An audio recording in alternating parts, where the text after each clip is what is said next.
What's this? Celtic's doing a hot takes thread? How's it, everybody? Celtic Link here. We're back for another Dokkan Battle video. In today's video, we've got the first ever hot takes thread on the channel. Now, unfortunately, things are a little bit different. This isn't really a hot takes thread because the reality of is in the list of takes we're about to go through here, these are actually some pretty good takes. In fact, that's one of the reasons I'm choosing to respond to this, because one, a bit too chaotic here, put out some really great points, and like they weren't controversial to a degree, but more so just pointing out things that, like, hey, yeah, these are some kind of things that we seem to have overlooked, and I really do appreciate the time that they took to put all this out there. So we're going to go ahead and we're going to go through this take by take. Now, I know some of you have probably already seen Truth's video on this, and I know somebody out there is going to be like, oh, well, you're just copying him. Well, I will tell you that I intended to do this video last night, but in speaking with a bit too chaotic, he did ask me to wait until today to do it so he could fit some more takes in there, and so out of respect for them, I chose to do that. So just throwing out there, I did intend to do this before that video came out. I just wanted to listen to the creator of the thread. So with that in mind, let's go ahead and let's hop on into the first good take. So starting with their first take, there is far less RNG in Festival of Battles compared to other fights, according to Chaos here. In a fight like Rose Moss, you win or lose largely comes down to rotations as well as boss locking. There isn't any team that is safe from a poor dice roll. With Festival of Battles opening rotations are almost completely irrelevant. Assuming you're running a strong team, the vast majority of losses can be attributed to player inaccuracy.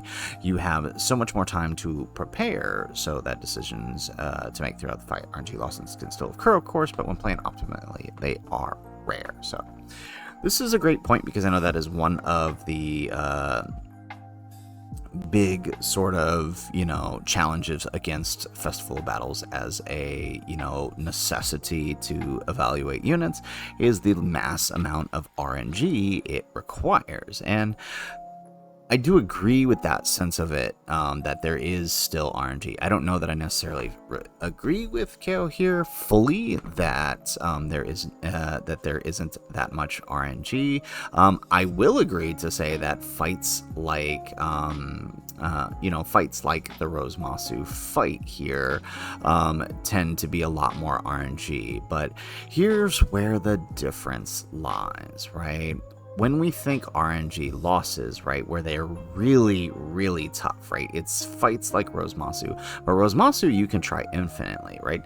Much, there are other fights where attempt limits in the past were a thing, like the Broly fight or the Fusion Zamos fight, where the Fusion Zamos, you literally could get screwed over for the entire day by your opening rotations. Same goes for Broly, right? Depending on where STR Broly decided to throw out that AoE super, you could lose all 5 turns, right? And so or all 5 chances in a day. So like that's a lot more RNG than what Festival of Battles requires, right? There's no RNG tied to your attempt limits. There's no RNG tied to the start of the fight where you just have to start over again. Where it becomes an issue, right? It's that the RNG, while it isn't completely while it isn't too bad, it's not completely absent, right? What makes the RNG difficult is, right, you're getting to, say like UI Goku is usually where it gets really rough. You're getting to UI Goku and there's just a really terrible super attack placement. There's nothing you can do about it. Or I've had situations where the game just doesn't load orbs in and none of my characters can get orbs, and therefore I can't do enough super attacks to finish the phase, right? That can happen, right? And it's not that these things are rare. To me, it's that because it's so far in the fight, right? We're talking 2 hours into a fight here when this happens to you. that makes that RNG feel greater than if it were, hey, I loaded into here, I got a really bad rotation, I'm going to back out and I'm going to start again. Or, hey, I loaded into Fusion Zamos 5 times in a row, bad rotations, I can't even play today, right? While that does suck, I think it feels a lot worse getting to that point 2-3 hours into it, personally. Right, but I do see where he's coming from. Like, the RNG is so minuscule comparatively, right? Because you can kind of account for it in most cases, but I think the pressure of it feels greater because it's so far into the fight. Just my opinion, though. Second opinion here. This one really threw me for a loop, right? So, AGL UI is a better unit than Int Possessed Gohan and Goten. The impact just tends to be far greater, mainly due to the revive, which has become scarily consistent in the hardest fight. You can run him on basically any team to great success, in a lot of cases just being best slot and not having a leader skill. UI is a high bar, to be honest, but people sometimes find it hard to grasp how good older units can be when compared to new releases. Gohan and Goten just aren't all that impressive in the avenues you'd expect a new release to suppress an old one. Their damage and defense aren't big enough improvements to make up for the advantages UI had. So, couple things with this. So, number one, I gotta say, this obsession with UI Goku has got to stop. And I know where it comes from. It comes from this community's hyper-fixation on short content, right? Despite the fact that we are in the 10th anniversary year, which yes, has some of its own issues, we've been getting a plethora of content throughout this year, right? Both long and short. And to act like UI is suddenly... Number one, I don't even know where this conversation is coming from, why people are trying to compare the two. I guess because both are technically on Baby's team, but I honestly don't know why you would use UI, as he does not synergize with the team well, and causes more problems than he helps with, to be completely honest, on Baby's team. But that being said, right, viewing him as the best thing since sliced bread really only applies if you focus hard on the short content and ignore everything else that came out this year, right? If you ignore Festival of Battles, if you ignore the Broly fight, if you ignore the Jiren fights that canceled Dodge in the beginning of the year, if you ignore everything except the Rose Masu fight, where I admit he can be a bit helpful, not on Baby's team, but on other teams, right? So, I mean, I understand that he's good, and I don't deny that he's good, but, right, we can't sit here and ignore an entire year where he was completely useless. You guys have all been to my no dodge streams for these guys. Like, we know how rough it can get with this guy, and so I just don't really understand where this point is coming from, especially the comparison to the Int Gohan and Goten, because, I mean, I don't understand why you would ever try to use them together anyways, but that's neither here nor there. So, little bit of a disagreement there. So with that in mind, I actually have a lot I like with what we're going to continue on with. So number 2 take, right? Fat Boo here was the #1 unit in the game on Global for about 70 days, the period from Golden Week to Anniversary, right? Global got the Gogeta and Janemba fights long before Goku and Frieza. During this time, the 2 fights were the most difficult by far, with no real competition, and Boo was the best unit you could be running if you wanted to win. No shot. He legitimately, if you check any of my tier lists from last year, he was in a league of his own, and for good reason, even when Goku and Frieza came out, right? Being able to proc his revive and being able to shift the teams where he was in the content that he was relevant in was really, really helpful. Combine that with the fact that he was also stacking attack and defense. He gave you a Ghost Usher along with his revive, right? It was, which is far more helpful than like what say UI is doing with his revive, where he just comes back and he deals a little bit more damage, and that assumes you even got him built up before he died, and it assumes you can get the key, and he's on a team where he can link well enough to get that.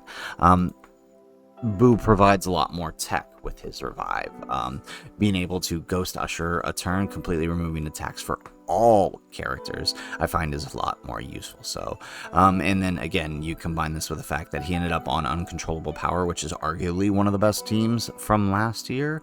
Gotta say that, yeah, no doubt, Boo was probably one of the most useful units from last year. Moving on, number 4. Leader skills in Dokkan had a lot of potential, yet they ended up being extremely bland for 10 years. Every single Dokkan unit with a unique leader skill is extremely old. Modern units all conform to a strict pattern. There's no alt variation. It's a shame we don't get leader skills with effects like nails in modern Dokkan. There's so many cool things you could implement. It isn't basically a team-wide passive. Yet we ended up with a standard being the same standard stats and keys, right? And you know what? I kind of don't disagree with this point. Yeah, leader skills, I mean, there's so much potential. And I talked about this, about how they can move forward in the 9th anniversary beyond the 200% meta. It's a bit shame that they just went up to 20% because there's a lot that can be done with that, right? So, for example, like what he's talking about with Call of Duty Nail here is like his leader skill literally prevents negative status effects, right? So if you could build a team that had that prevent negative status effects as a leader skill combined with, like, say, a 170 lead or something, like that's the trade-off for having that, right? You're on a 170 or something, or a 200% now.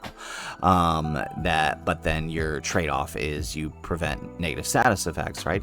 This would prevent things like sealing. This would prevent things like locking, or attack and defense lowering, right? And imagine being able to give that to the entire team through the leader skill. Other types of leader skills that end up being really useful, that we ought to see more of, are things like lowering attack and defense leader skills, right? For those who played Million Arena, you know how powerful that lower attack and defense skill is, right? Like this guy being run as a friend lead for was one of the setups for the Million Arena. It's a really useful passive where it can be done. I've even pulled some shenanigans with passives like that. And like, for example, the awakening of the possessed hybrid sands was a bit of a bummer because they just I was hoping they would do a little bit more with their passives, right? It is still just type as they were before they awakened, but it would have been cool if it was like all types or something, because they actually have a 30% decrease. So it would have been cool if they kept that but made it all types, right? So like, because like Gohan, I think, drops AGL, he drops Tech, and I think Goten drops. Does Goten have a drop? Yeah, Goten drops int types, right? So would have been cool if they had allowed them to keep that portion of their passive. That would have been really nice. But I mean, just in general, like, if building more teams around that, like imagine super bosses. One of the trade-offs for the team being so rough is that Rose's leader skill had an additional 30% attack or 20% attack and defense lowering on the enemy, right? So he would have a 220 for super bosses, but then also, you know, an extra 30% attack defense lower for the enemies. Imagine that. That would be kind of crazy to do, and it could make a lot of fun, especially since the devs are more willing as of late to give us fights where we can actually utilize, right, debuffable mechanics, which is nice. Another good one here, right? The Bodo Magetta, right, reduces damage received by 40%. So if you've actually run 2 of them, your entire team has 80% damage reduction, which, you know, combined with certain items, right, you can actually pull off runs with a double Bodo Magetta lead because of that, because you can essentially hit, you know, 100% damage reduction with them as lead. So it's this is the kind of thing we should be seeing more of with leader skills. So you know, I really appreciate Chaotic here for bringing that up. If I'm saying that right, Chaotic or KO. Chow, like Sonic. No, it's. I think he says he's pronounced Kale. But anyways, yeah, really good idea here to bring more potential to the leader skill. Next, right, stats, specifically increased base defense is by far the biggest impact of dupes in modern Dokkan. Everything else feels inconsequential in comparison, unless the character is extremely frail, which dodge is more impactful. I don't actually think it's a hot take, but you know, the more I think about it, it's already grabbed.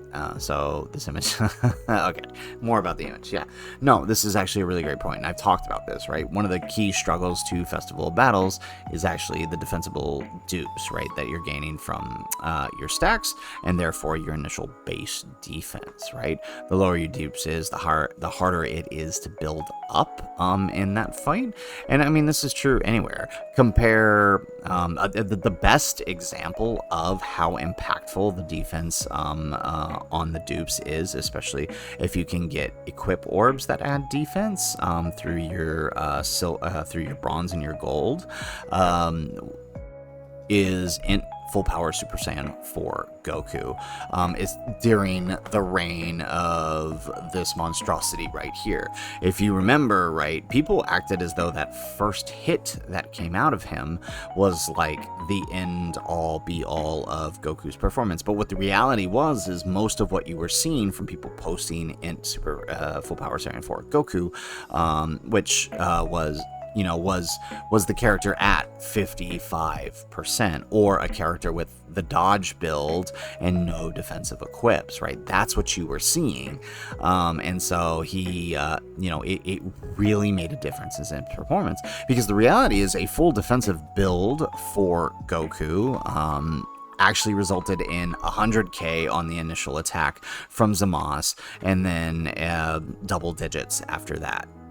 And then he could even tank the super for 200k if he got hit first. If he got hit with the super first, then it was a little rough. But if he got hit with a normal attack first, then he could tank the super. So that's how impactful dupes are. If it really, to really sell the point there. And I've been saying for a while, like when we talk about units, right, we really need to consider that most players are working 55% here. Speaking of, that is actually the very next point that KO brings up. Units should be considered at a variety investment, not just Rainbow. Most of the community compares characters at Rainbow, but I think the reasons for doing so are pretty arbitrary, and it's mostly just done for convenience. Also, the conversation generally centers around truth. Ideally, I think newer units should be scrutinized more for their 0 to 1 dupe performance, while older characters, it makes sense to assume that they're high investments. This is something that I said for a while, right? Because of the community's hyperfixation on truth and his private server showcases, those initial showcases that come out that he puts, that is what people assume is the performance, right? Because that is a fully rainbowed character, right? People are going to assume that's the performance, and oftentimes it leads to a misassociation of their performance, right? Again, going back to the full power Super Saiyan 4 Goku example, like your Rainbow Goku is going to be performing much different than your 55% Goku.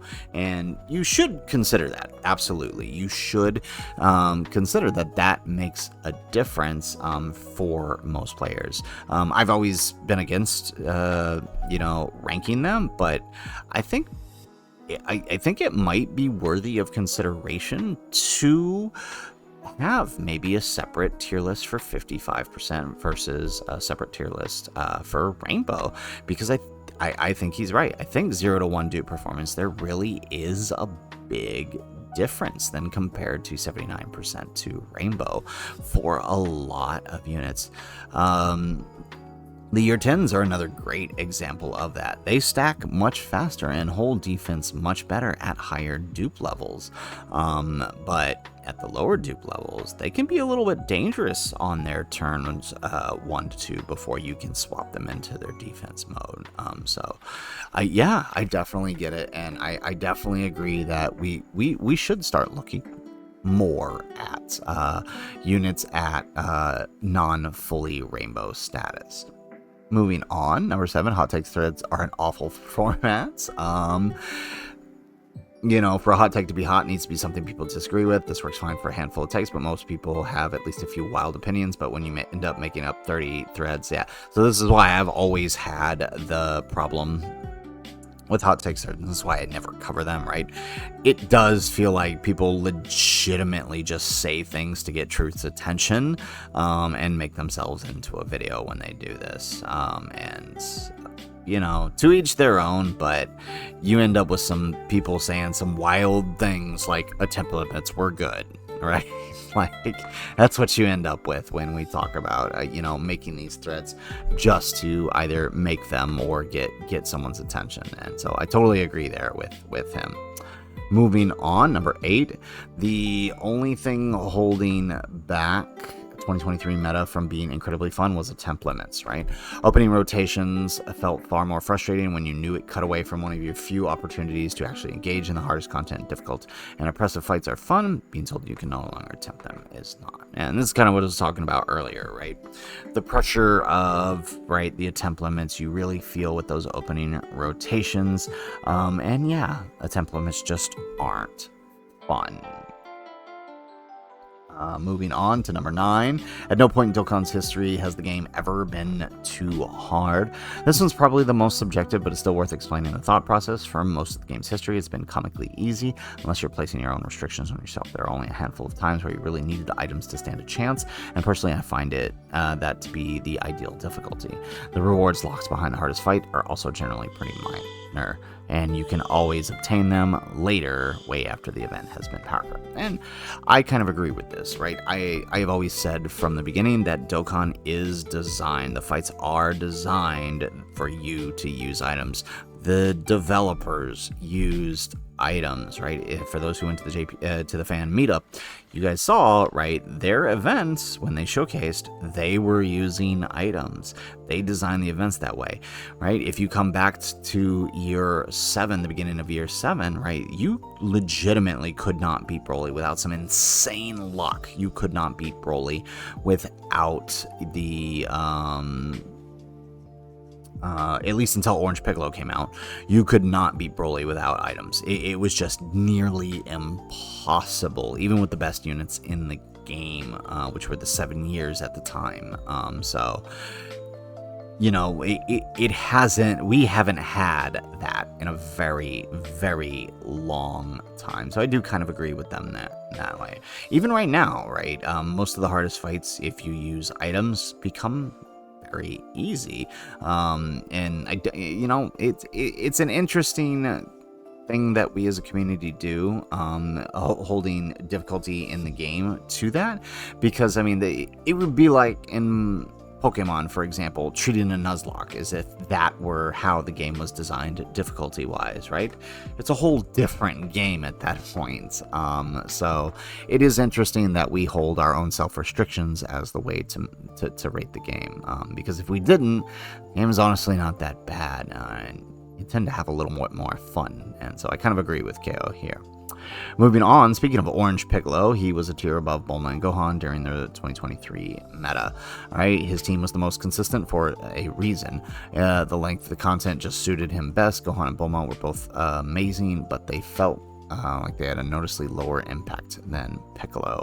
Absolutely, and one of the biggest reasons for this is not only was his team good, he had that giant form, and if you ran double Piccolo, you had 2 giant forms, and then later on in that year, he had access to World Tournament Goku, giving that team a giant form, becoming one of the most consistent teams for taking down Broly, right? The moment we realized that giant form actually canceled the supers, it changed the landscape of the game entirely, and Piccolo really deserves his spot as the number 1 during that year, just for that simple thing. Moving on to number 11, poor use of the tag mechanic. Majority of the time, they legit function as a turn 3 transformation unit. You swap to Gogeta and you stay in a Gogeta. For me, a tag character is good when I'm considering each turn which option to pick. One of them will almost always be better than the other, and it loses the appeal. So Honestly, I don't necessarily disagree with this take. I do think reducing Frieza down to that, though, is a little bit rough, because there's a lot of fights where that taunt for Frieza is much more preferable than waiting till turn 4 for Gogeta, in my opinion. So I don't know that they're I do agree that they're probably not the best use of the tag mechanic, because the way you structure how you use each is too drastically different, and the team builds you run them on are too drastically different.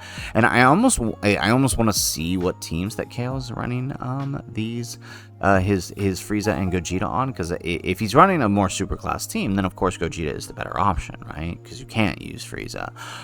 Whereas if you're running a more extreme setup, it's the reverse. And so I guess maybe that's where that's coming from, because there aren't too many teams where you really need Frieza's. The teams you would put Frieza on, they don't really need his taunt anyways. But I don't know. I don't know that I necessarily agree that it's bad, but I do agree that it's probably not the best. In fact, a lot of people aren't going to like to hear this, but this is actually the best use of the tag mechanic. And it's mostly because he has an answer to both long and short fights, right? While it can be a bit iffy turn 1, once turn 1 is over, you legitimately have a good choice on what you want to do with them, right? Do you want to use Veku and clear the field and clear out this short fight? Or do you want to continue stacking and build up Gogeta and then pop his active? Or even, right, do you want to pop his active on turn 4 and finish the fight, depending on what you're doing, right? I think there is legitimate, there is a legitimate argument of this unit as being the best use of the mechanic, because it actually provides something. Vegito, no way, because you almost never use the Patara break unless you're intentionally doing a run. These guys, because Gohan is so limited to Hybrid Saiyans, and because if you're running Hybrid Saiyans, you're very likely not going to be running Youth in order to maximize Goten and Gohan. It's kind of the same problem as the Frieza and Gogeta, that you got to do one or the other based on your team build. I guess Rose and Zamasu are a little bit better. I still think Gogeta is the best, but I do think they are a better use of the tag mechanic, because there are legitimate reasons to use one or the other here. These guys are actually not a good use of the mechanic. There's almost no reason to ever use Goku's active skill, because all it provides you is a little bit of a flat buff, and then some free dodge, but the reality is there's only one fight where that's useful in. Otherwise, not only is Vegeta significantly stronger once you use his active skill, you gain support for the whole team once using it. So honestly, he's probably not a good use of the mechanic. I definitely agree that Frieza and Gogeta are not a good use of it. But I don't think they're bad. I do think this guy is probably the best use of it. Moving on, number 12 here. Just because a unit was strong does not make them a successful release. Dokkan is game. Game should be fun. If a release is unfun to use for most players, it doesn't matter how high they rank, they can't consider them a successful release. The image is the most clear example. So the AGL Blues, right? They were incredibly good on release, but you'd be hard-pressed to find many people who thought the unit was fun to use.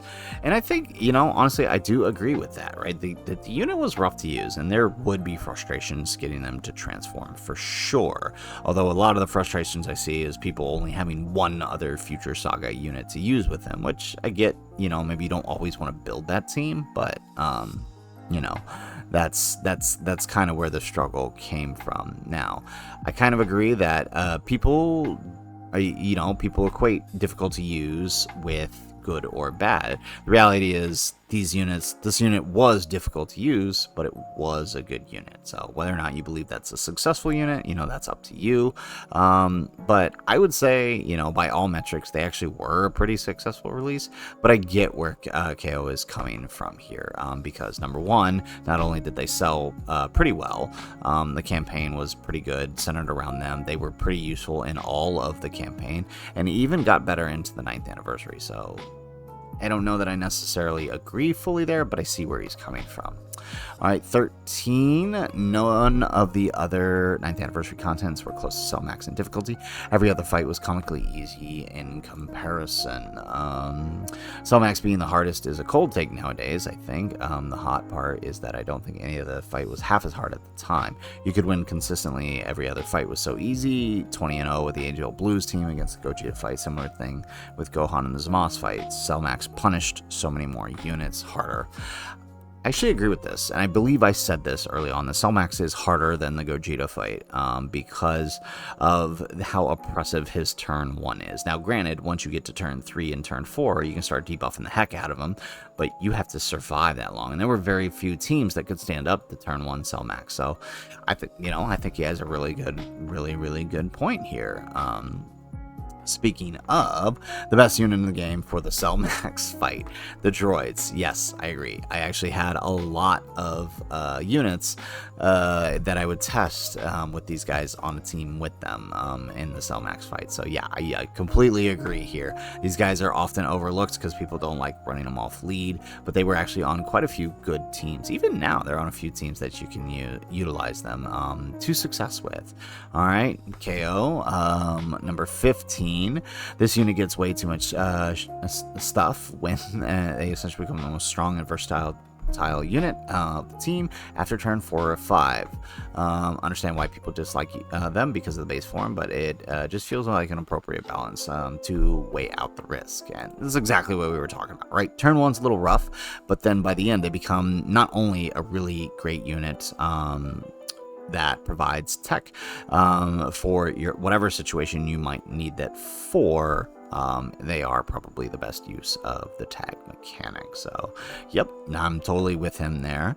On number 16, New Year's celebration was weak in comparison to other years, specifically the level of the units. Neither impressed greatly on release. Ground specifically was a pain to run compared to the strength of releases like Glorio, Fizz, Super Saiyan 3, Goku, Orange Piccolo. Yeah, I mean, when compared to the other ones, I definitely agree. I don't necessarily agree that they were bad. Well, Hirudegarn was a bit rough to run. His team was rough, but that's because they don't like villains for some reason. But Goku honestly wasn't too bad. He was, typical dodge unit, but his standby was pretty fun to pull off if you could pull it off. But I do agree. When you compare to other recent New Year's, they definitely do fall below. 17, the implementation of the removal of the reverse system is the dumbest of all time. Yeah, I agree. There was almost no reason to do it, right? They could have kept the reverse system while simply just removing the necessity to reverse a unit in order to feed them in, right? All they had to do was just add an option to feed in awakened dupes, because I know that that's why they're doing it, right? It's just so you don't have to, just make it in, feeding in the dupes easier. But they didn't have to awaken it. There are a lot of people who awaken their units and then reverse them to use the SSR copies or keep the rainbow SSR copies. I know I do that. And so it's not that it's a bad thing. It just wasn't really asked for.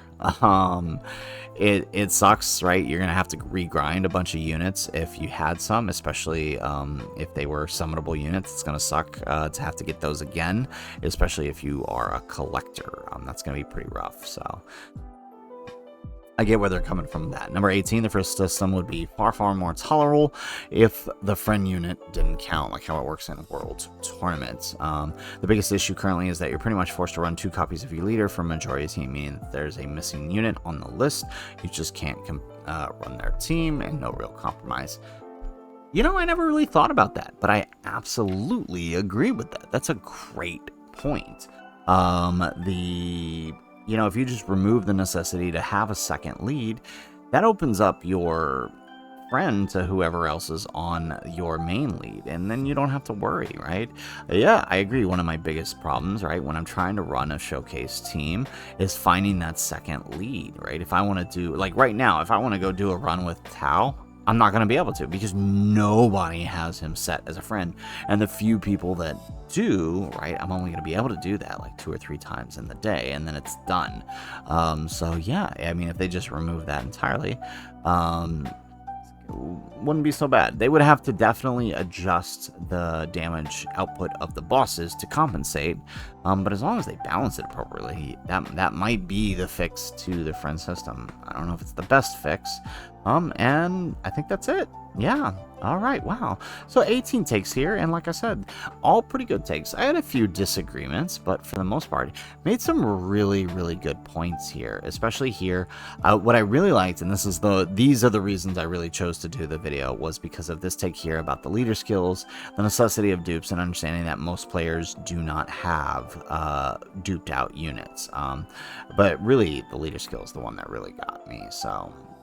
But I really appreciate KO taking the time here. I'm sure he's got more coming, but we'll see in the coming days. Maybe I'll do an update to this video as he adds more. So, guys, that's it for the video. If you like the video, make sure you hit that like button, subscribe to the channel if you have not already, and in the comments down below, if you have any hot takes or good takes you want to throw out there that you think people should hear, hit them up in the comments down below. I'll be sure to read them. Otherwise, guys, as always, thanks for watching, and aloha.